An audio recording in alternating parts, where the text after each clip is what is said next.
My name is Derrick Anampio. I'm a kidney transplant recipient. My name is Alexander Anampio. I'm his father. I'm the donor.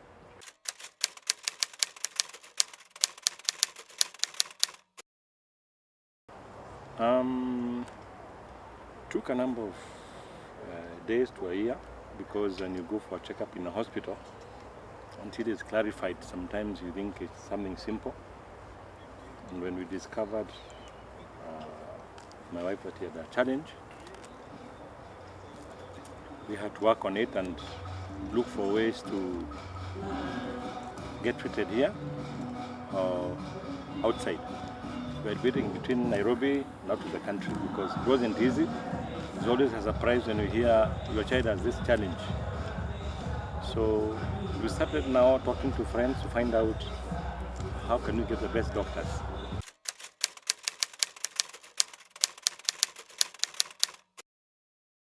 So before the transplant, I experienced a number of symptoms of illness, the most common being fatigue. So if you used to work in 8 hours a day, usually after maybe 4 hours, you'd feel like you've been there for 12 hours. Fatigue was the most common symptom. The other two common ones was insomnia. So you try to get sleep at night, but it's not possible. And when that happens now, during the day, you have something called sleep apnea. You just randomly fall asleep. Your body functions irregularly. Very tired, lack of sleep, and lack of appetite.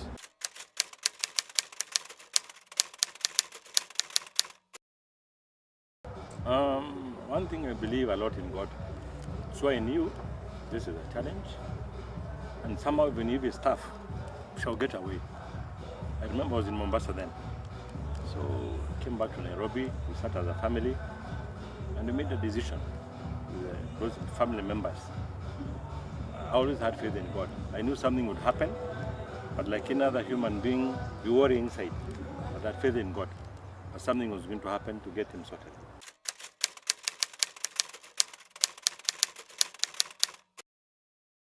Yeah, what happened was that the information we got from friends and the doctors out of the country as we were communicating in India, we were told the closest person is a father. Try with the father first and see. So I did blood tests in Nairobi and sent them to a doctor in India. It was positive that I was the right donor. So we moved on. We went to India.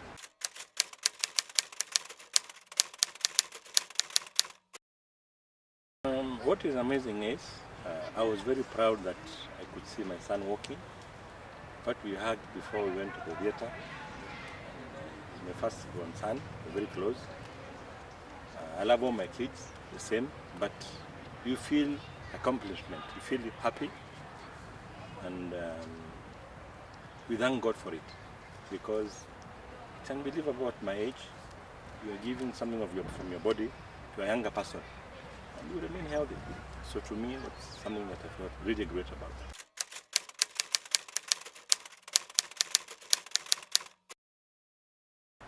Well, we got from friends, people raised funds within our family and the friends we have in our lives.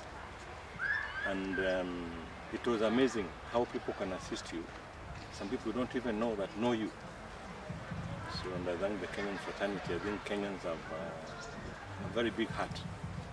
There are people today I have to look for. Who are these people that knew me? I never knew them. People that knew him, they didn't know. So it was really touching.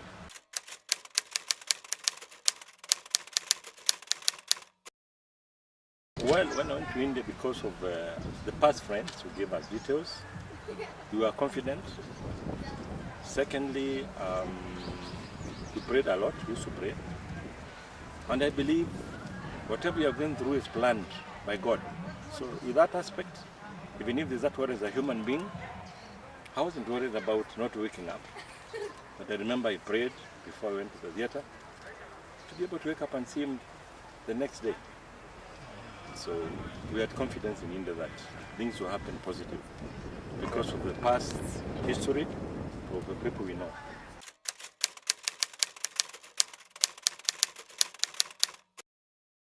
It was a very good feeling. Actually, the moment I opened my eyes, I had to confirm first if I'm still on this planet or I've moved to the next world, which we have no idea about. So it felt very good. I knew it's successful, and my immediate concern was how is my dad, my donor, despite me being here. So I also saw Dad, and that was my greatest joy, that it was successful. We both had a successful transplant. It was the best feeling ever, that this was actually done and succeeded, because it was new to me. I'd never heard of it before I had the diagnosis. And as much as I would know some things about medicine, this was one thing, you just have to leave your faith in God. So I was very happy to wake up and have health back.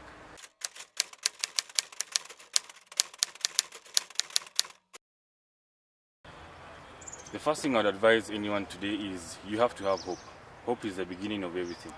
Hope gives you access to what you're looking for, whether it's information, whether it's individual, whether it's institution. You have to have that from within yourself first. That's the first fight that helps you overcome anything else. Second is ask people, because there are people who are willing to help. There are people who have the information, because in getting that, then you know the direction you will take. And as my dad had said, the Kenyan community they're warm, they're together. You'll always find a way out. So I advise, if you're feeling unhealthy, if you feel something is irregular from your normal body function, get it checked. Whether it's from a professional, whether it's from somebody who's undergone the same kind of experience, just ask. It's free, and the information can save your life. Yes.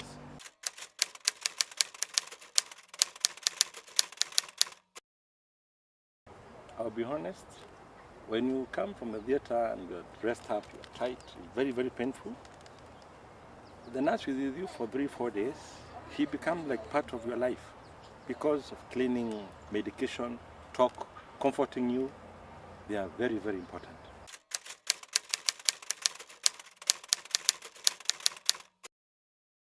To the government, what I would say is one thing. Please take the nurse issue seriously. They are very important in the health sector. And to the nurses, I'm not trying to say they are not kind. Please see the light of God. Don't let person die because of money. Human life is very important. Money will take us nowhere.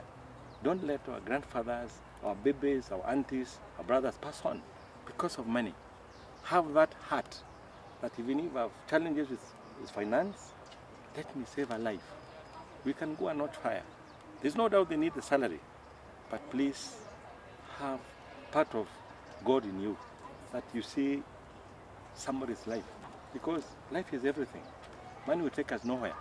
Today you have, tomorrow you don't. But living and saving someone's life when you can, do it. It has nothing to do with what you ate today for breakfast or you didn't eat. Doesn't matter where you live. If you have that knowledge of saving someone's life, do it for free. Do it. And it's something that Kenyans have to understand, that money is not life.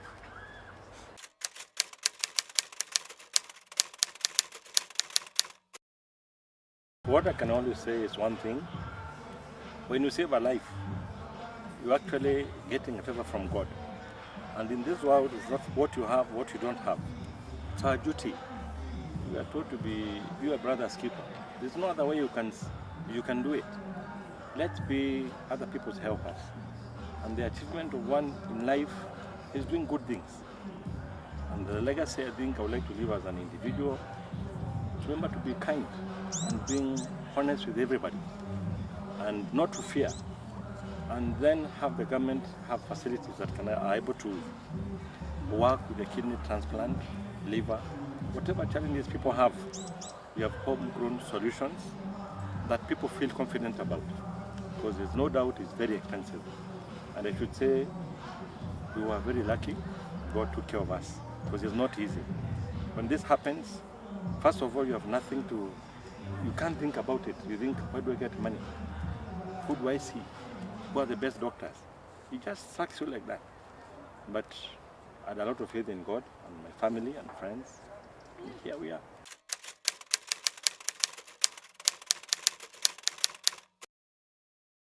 So immediately after the transplant, for me was to get back to normal life. I was in formal employment. I'm now 31 years of age, and I did my transplant in 2015. This year it's going to be 2 years since transplant. So for me, my life has been now doing IT consulting, from formal employment to IT consulting. So any IT opportunities that I may get, even if it requires a full-time job, that is what I take up. Yes.